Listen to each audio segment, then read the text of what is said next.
Hey,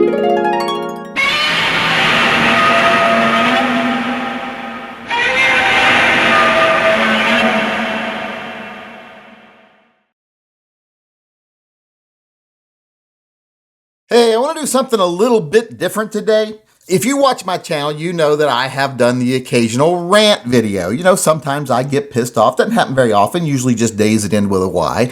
And I'll make a video where I just get online and I just, vent about what's bothering me. Now, usually when I do these videos, it's just you looking at me on camera, watching the veins bulge in my neck, watching my face turn purple, watching my hands wave around like a crazy person as I inch myself closer and closer to that final stroke that's going to put me down for good. Well, I have noticed a lot that these videos often trigger a lot of my more sensitive viewers. And I'm doing air quotes right now when I say sensitive, so I know you can't see that, but I thought I'd let you know. And I started thinking, is it really the topic that's pissing these people off? Because I never think my topics are that outrageous. So what I thought is maybe it's the just seeing me that's triggering a lot of my viewers, watching me rant, watching some crazy balding middle-aged person spit expletives at them for 5 minutes on a video. That's what's triggering people. So today I thought I'd do something different. I'll do my rant video, but I've got this project sitting on my desk that I've been needing to do for a few days. So while I'm ranting at the camera, I'll also be doing this, and you can be distracted by a pretty gun instead of looking at my mug. And then you can actually focus on the message instead of watching me just waiting for me to drop. Now, what I'm going to do here today is I want to do some upgrades to my Dan Wesson Silverback. I'm going to change out the grips to these VZ Punisher grips. Everybody knows I got a thing for the Punisher, so I'm going to put those on there like I do with most of my guns. And I'm also going to put a magwell on it, which means I'm going to change out the back strap. The mainspring housing here is going to have to be changed out to one that has a magwell on it. Now, this is made by Evolution Gunworks. They make some great products, and you can get them off of eBay really quick and really cheaply. And speaking of Evolution Gunworks, I'm also going to put an ambi-safety on the gun. Now, this is actually a Dan Wesson part, but Evolution Gunworks makes these for Dan Wessons. The Evolution Gunworks parts, these safeties here, they're the best ones I've ever found.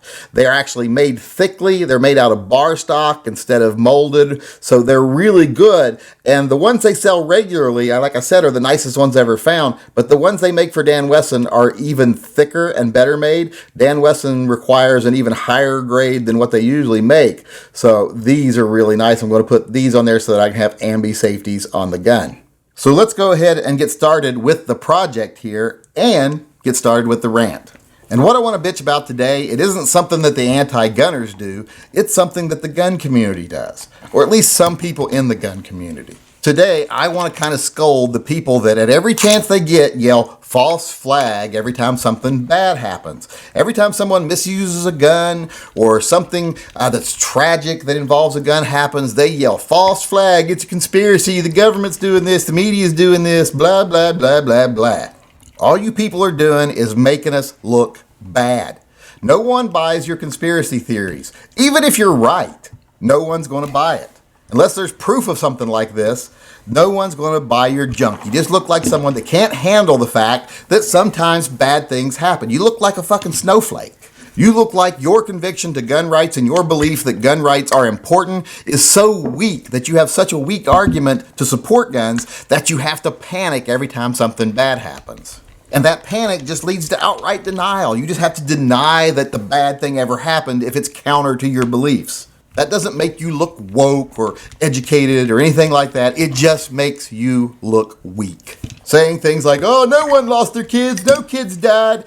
Yes, they did. In this day and age, it's almost impossible to pull off a small conspiracy, much less a large one, because large conspiracies require there to be a lot of people involved. And when there's a lot of people involved, things fall apart. I worked in intelligence for years, and I can tell you there's only two types of secrets in this world. Secrets that everyone already knows, and the ones they'll know soon.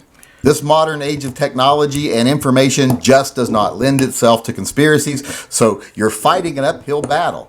There's just very little chance that there actually is a large conspiracy, and most people are going to just think you're crazy. You just come across as weak, insensitive, self-centered, narcissistic assholes. And you don't do anything positive for gun rights at all. If anything, you hurt them. And even if you were right, let's just say you were right about a false flag theory.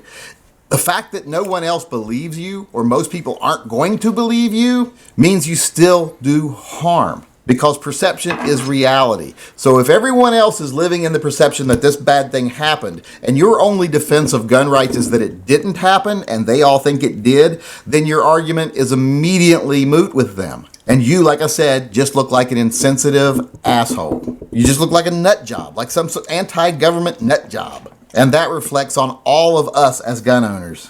So my advice to you out there, if you're a conspiracy theorist and you're someone who likes to yell false flag, keep it to yourself.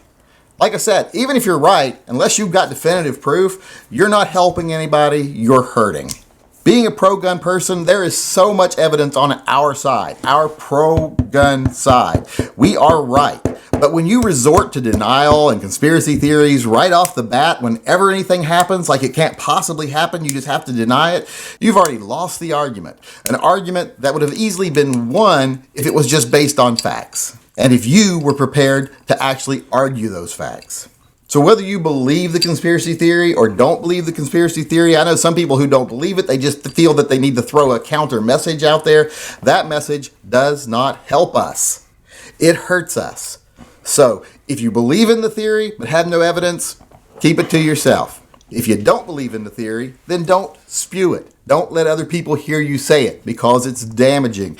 Be compassionate, accept that bad things can happen, acknowledge that bad things happen, and then put those bad things in perspective and use facts to argue your case. No one listens to a bunch of screaming, panty-waisted, thin-skinned, conspiracy theory nut jobs on the internet. No one gives you credibility. In fact, you detract from credibility. You are not the friend of any legitimate movement. Any legitimate movement would want nothing to do with a bunch of conspiracy nut jobs. And the gun rights movement isn't just legitimate, it's the only proper argument. It is the only constitutional argument. We don't need a bunch of nut jobs distracting from the fact that we are the only logical and legal position when it comes to guns in this country if you follow the Constitution and common sense. So my message to all of you out there who want to yell false flag all the time, if you think you're helping the movement, you're not. So just be quiet. It's better to be seen and not heard and thought a fool than to open your mouth and remove all doubt. And when you start screaming false flag, in a lot of people's minds, in fact, in the majority of people's mind, you have now removed all doubt. So just shut up. All right, well, that ends my rant. And it also ends my little project here. As you can see, I have the ambi-safety on there now, and I have the magwell on there now, and I have the new grips. So I've completed my project and completed my rant.